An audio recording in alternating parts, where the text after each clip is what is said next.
So out of all my posters, this one probably creeps me out the most. Whenever I come out of the shower, Kirk, Spock, and a horror just staring at me. It's creepy, man.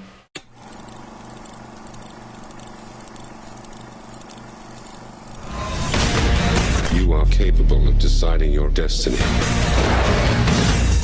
The question you face is, which path will you choose?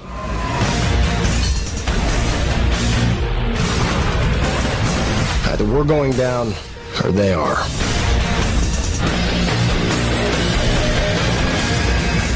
Fire everything!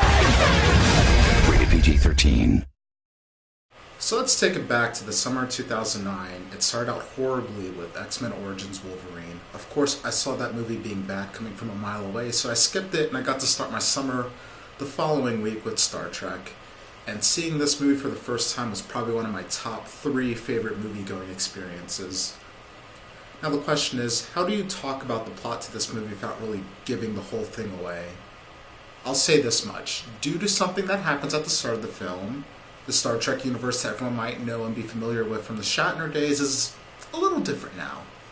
And I thought it was great how they infused a literal reboot into the plot. So you have a fresh new cast full of great-looking people playing characters a lot of people are familiar with.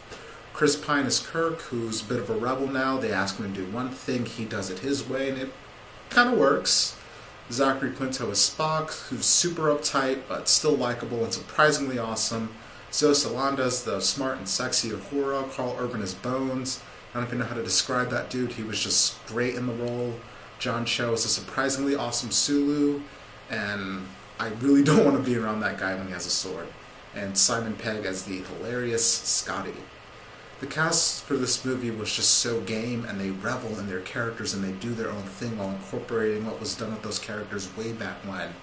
But, of course, the standout for me, no, I didn't forget him, Anton Yelchin as Chekhov. I mean, how do you even do what that guy did? This movie is such a thrill ride from beginning to end. The movie literally never lags. There's something in every scene that had me either in awe at how great the effects were, laughing at how funny the jokes were, or just smiling from just the giddiness that came from me watching this movie.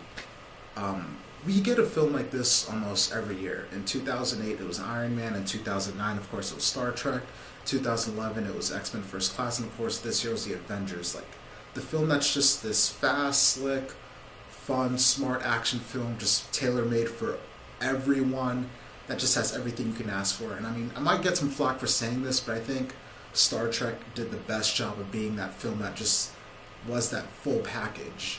The movie isn't perfect. I mean, it has a huge body count that I think they kind of glossed over a bit too much. And I don't care about those Academy students. What was Nero doing for 25 years exactly? But when you're watching the movie, you don't care at all. Like, I mean, I think about those things, but it's like long after seeing the movie.